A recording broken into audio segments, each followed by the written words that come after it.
तो चलिए आज हम देखने वाले हैं क्लास 10th का जो है हिंदी। एक तो होता है नन हिंदी, तो ये नन हिंदी नहीं है, ये हिंदी है, ठीक है। क्यों कुछ बच्चों ने क्या किया है, यहाँ पे हिंदी ले रखा है, ठीक है। तो इन लोगों की तैयारी भी हम जो है यहाँ पे ज़बरदस्त करा रहे हैं। तो इन लोगों को भी जो है ना याद करने के लिए दिए थे ऑब्जेक्टिव में। तो आप लोग याद कर लाए हैं? हाँ ठीक। तो पहला चैप्टर है ये, और चैप्टर का नाम है श्रम विभाजन और जाति प्रथा। और इसमें भी हम एक और चैप्टर देखने वाले हैं जिसका नाम है विष के दांत।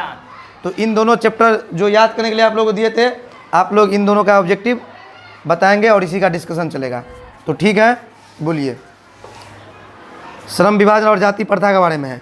तो श्रम विभाजन और जाति प्रथा के लेखक कौन है? कौन है? भीमराव अंबेडकर। ठीक। श्रम विभाजन एवं जाति प्रथा गद्य की कौन सी विधा है? निबंध, क्योंकि ये निबंध है। क्या है? निबंध है। ठीक। श्रम विभाजन एवं जाति प्रथा शीर्षक निबंध का भाव क्या है?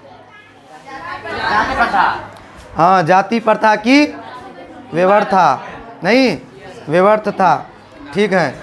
अच्छा बताओ, डोंट टॉक, बात उत नहीं करी, आवाज़ आबि जेतै उल्टा पुल्टा, बुझबे नहीं करे छोड़ा सब। स्पेशल कहऽ पड़ते रह, अगर कैमरा घुमाबऽ पड़ते तोरा तरफ तब बुझबिही। ध्यान दैया ना। श्रम विभाजन कैसे समाज की आवश्यकता है?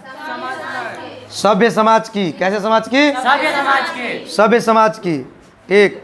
भारतीय संविधान का निर्माता किसे कहा जाता है? हाँ, भीमराव अंबेडकर को। पता है ना? हाँ, हमारे संविधान के प्रारूप समिति के अध्यक्ष कौन थे? तो यही थे, भीमराव अंबेडकर। छोटा नाम नहीं है ये, बहुत बड़ा नाम है, समझ गई? ठीक। सोने के लिए आई हो यहाँ पे? बताओ। ठीक है। अच्छा, डॉक्टर भीमराव अंबेडकर ने किस प्रथा को आर्थिक पहलू से खतरनाक माना है? जाति प्रथा। किससे? जाति प्रथा। ठीक। अच्छा, भीमराव अंबेडकर का जन्म किस परिवार में हुआ था? किस परिवार में? दलित परिवार में। किस परिवार में? ठीक। भीमराव अंबेडकर के प्रेरणा स्रोत रहे हैं? हाँ, भीमराव अंबेडकर के प्रेरणा स्रोत कौन कौन रहे हैं हम बताते हैं, अभी आप लोग सुनिए। एक तो बुद्ध है, एक कबीर है और ज्योतिबा फूले हैं। ठीक है। इसमें हो जाएगा ऑप्शन में उपयुक्त में से एक से अधिक। ठीक है, यानी तीनों था। अच्छा बताओ आप लोग, भीमराव अंबेडकर ने भारत की बेरोजगारी का प्रमुख एवं प्रत्यक्ष कारण किसे माना है? जाति प्रथा को। ठीक। अंबेडकर के अनुसार भाईचारे का वास्तविक रूप है दूध पानी के मिश्रण की तरह। दूध पानी के मिश्रण की तरह। ठीक है। बाबा साहब भीमराव अंबेडकर का जन्म कब हुआ? 14 अप्रैल 1891 में। ठीक है। ठीक। बाबा साहब भीमराव अंबेडकर का जन्म किस राज्य में हुआ?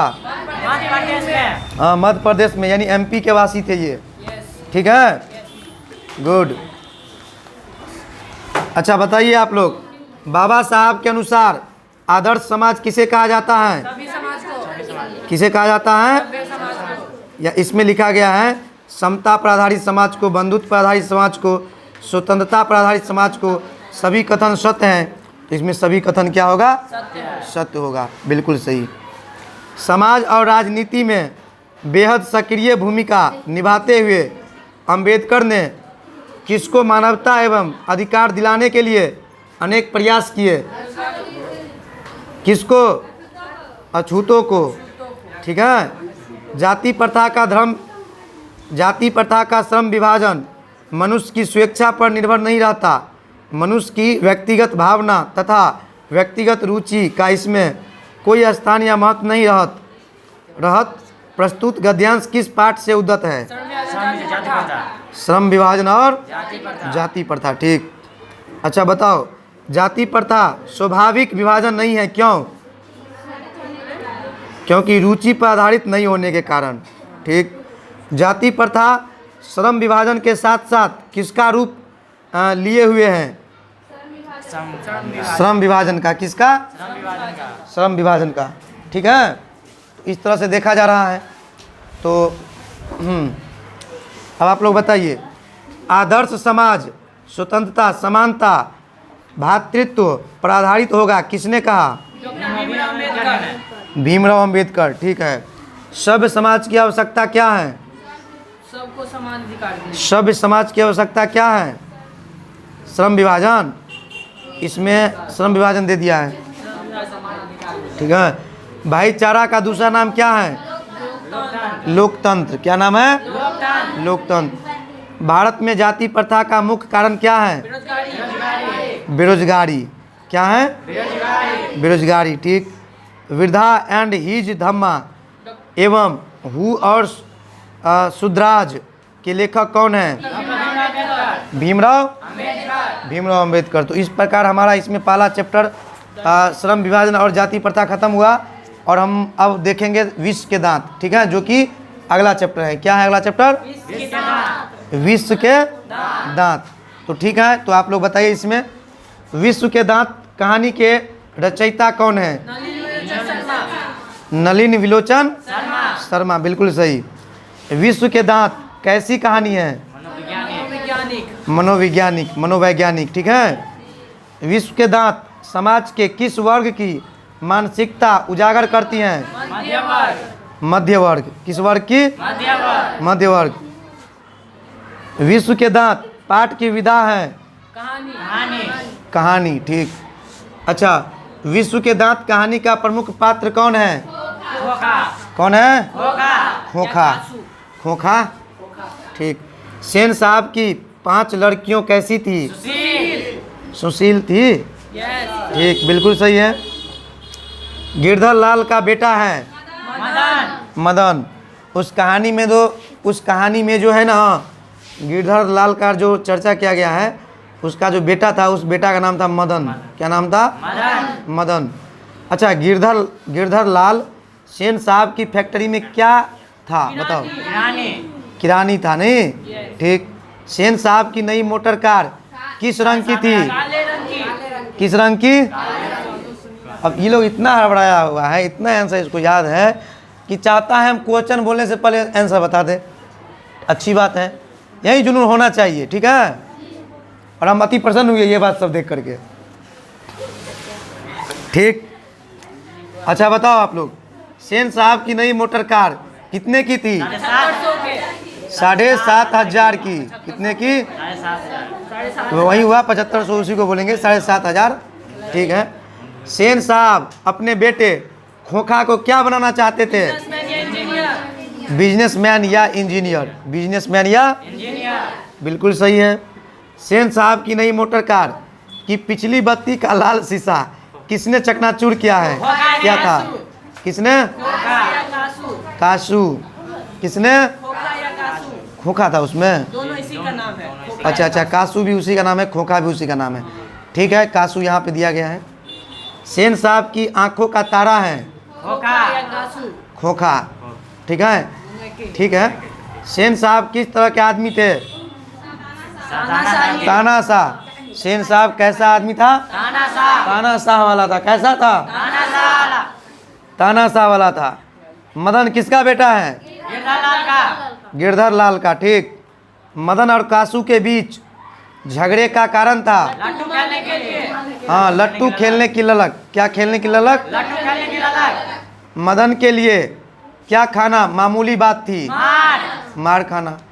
बेचारा बाप से मार खाते रही चले हम। ठीक नहीं। अच्छा, खोखा किन मामलों में अपवाद था? हाँ, घर के नियम की धजियां उड़ाने में। नहीं, दुलार बेटा चले हन। 5 गो बेटी में। आ बेटी सब जे एकदम पूरा सुशील, आ बेटा एकदम एक नंबर उचक्का, लफंगा लुचार सब जगह कही छे। ठीक। अच्छा बताओ, खोखा के 2 दांत किसने तोड़ डाले? मदन। कल के बड़ बदमाशी करी थी, अपना घर में छज तू, हमारा घर में तो नहीं छज तू, तोड़ दिया 2 दांत। ठीक। अच्छा बताओ, मैं तो खोखा को इंजीनियर बनाने जा रहा हूँ, यह कथन किसका है? सेन साहब का। ठीक है। यहाँ सब गार्जियन सबके कमी। कल के जाके हम ही इंजीनियर बना दी छे, कल के पढ़ते लिखते हम ही बना देवे इंजीनियर। जेना लगे छे कॉलेज के प्रोफेसर, आ पूरा कॉलेज के हैंड ओवर में हैंड ओवर छे। ठीक। अच्छा, सीमा, रजनी, आलो, शेफाली आरती पांचों किसकी बहन थी? खोखा की खोखा की बहन चले। अच्छा, नलिन विलोचन शर्मा का जन्म कब हुआ था? 18 फरवरी 1916 ईस्वी को। बहुत बढ़िया, बहुत अच्छे। अब बताओ, अनामदास का पोथा उपन्यास किस लेखक की कृति है? हाँ, यहाँ पे दिया गया हजारी प्रसाद द्विवेदी। अच्छा, मोटर को कोई खतरा हो सकता है तो डॉट डॉट से, किससे? खोखा से। बदमाश चले ना। हिंदी कविता में प्रप दवाद के प्रवर्तक कौन है? नलिन विलोचन शर्मा। बहुत बढ़िया। आलोचकों के अनुसार प्रयोगवाद का वास्तविक प्रारंभ किनकी कविताओं से हुआ? नलिन विलोचन शर्मा। किससे हुआ? ठीक। झोपड़ी और महल की लड़ाई में अक्सर कौन जीतता है? महल वाले। नहीं, सबको पता है, ये पुराना कहानी ही है। हमेशा देखेगी तुम लोग कि महल और झोपड़ी का लड़ाई होगा ना तो महल वाला ही जीतता है। क्यों जीतता है? क्योंकि उसको सब साथ देता है। और साथ देगा भी क्यों नहीं, सोचता है अगर इसका साथ नहीं देंगे कल हमको कोई मुसीबत आ गया तो हमें कौन बचाएगा, हमें कौन मदद करेगा। इसीलिए झोपड़ी और महल की लड़ाई में क्या होता है? अक्सर महल वाले ही जीतते हैं। समझ गए आप लोग भी? ठीक है, तो इसीलिए आप लोग कभी भी महल वालों से टक्कर नहीं लीजिए। अब ऐसा नहीं है, अब कानून का दुनिया है, अब हर चीज़ कानून के द्वारा संभव हो पाया है। ठीक है, अब ऐसा नहीं होगा, अब तानाशाह खत्म हो चुका है लगभग में। ठीक। अच्छा बताइए आप लोग, सामाजिक विकास क्रम में समानती सभ्यता की अपेक्षा किस सभ्यता को अधिक प्रगतिशील कहा जा सकता है? हाँ, नैसर्वादी सभ्यता को। ठीक। अच्छा बताओ, मनुष्य और परिस्थिति का संबंध है मित्रवत। किससे? तो ठीक है, आज हमारा ये हिंदी का भी 2 चैप्टर खत्म हुआ ऑब्जेक्टिव। फिर इसका भी हम अगले दिन क्या करेंगे, 2 चैप्टर लेके आएंगे। तो चलिए आज के लिए इसमें इतना ही, फिर मिलते हैं अगले चैप्टर के साथ अगले वीडियो।